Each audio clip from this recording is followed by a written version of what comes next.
Hi, எல்லோரும் எப்படி இருக்கீங்க? இன்றைக்கி ஒரு 5 மினிட்ஸில் சாம்பார் சாதம் பண்ணுறதுக்காக ஒர்க் பண்ணுறேன்.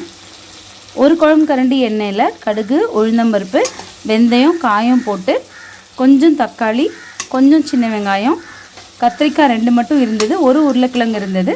நீங்கள் இதோட இன்னும் அவரைக்காய், முருங்கைக்காய் எதுனாலும் சேர்த்துக்கலாம். இந்த மாதிரி ஸ்டேஜ் வரைக்கும் எண்ணெயில் நல்லா வதக்கணும்.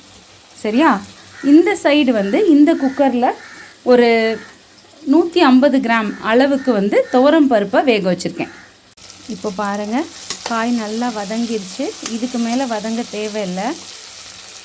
இங்கே வேக வச்ச பருப்பு ரெடியாக இருக்குது. இப்போது இந்த பருப்பை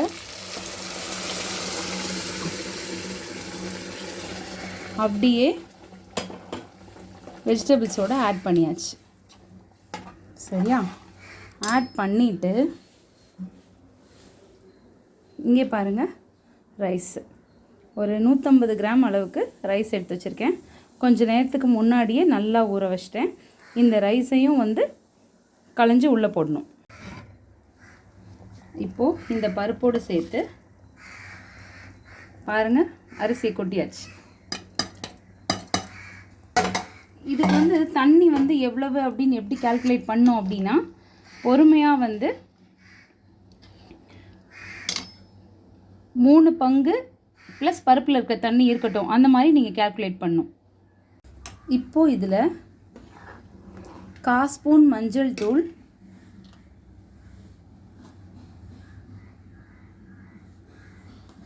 அதுக்கப்புறம் சில்லி பவுடர் இந்த அளவு,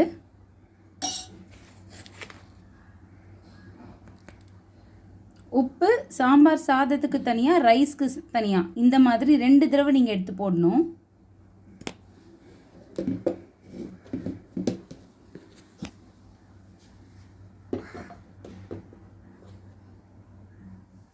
இந்த குழம்புக்கு போடுற சாம்பார் பவுடர் இதுவும் சேர்க்கணும், ஒரு பெரிய ஸ்பூன் அளவு. சரியா? இப்போது குக்கர் மூடி வச்சிடலாம். ஒரு 5 மினிட்ஸ் தான். 5 மினிட்ஸ்க்கு அப்புறம் சாம்பார் ரைஸ் ரெடியாக இருக்கும். ஓப்பன் பண்ணி நான் வெந்ததுக்கப்புறம் காட்டுறேன். இப்போ பாருங்கள், குக்கர்லேருந்து இந்த ஹாட் பாக்ஸ்க்கு மாற்றிருக்கேன். ரொம்ப திக்காக எடுக்க முடியாத அளவுக்கு இந்த சாம்பார் ரைஸ் பண்ணாதீங்க. ஏன்னா கொஞ்சம் நேரம் கழித்து அது இன்னும் திக்காகும்.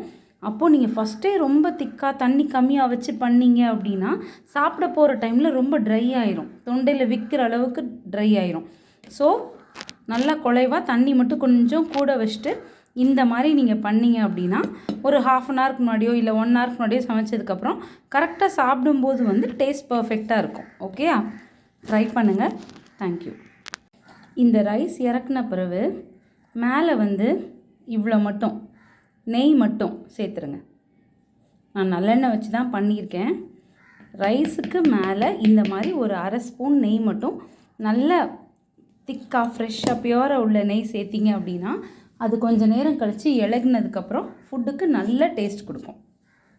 ஓவராக நல்லா சூடாக இருக்கும்ல, அந்த டைம்லேயே நம்ம ஆட் பண்ணிடணும்.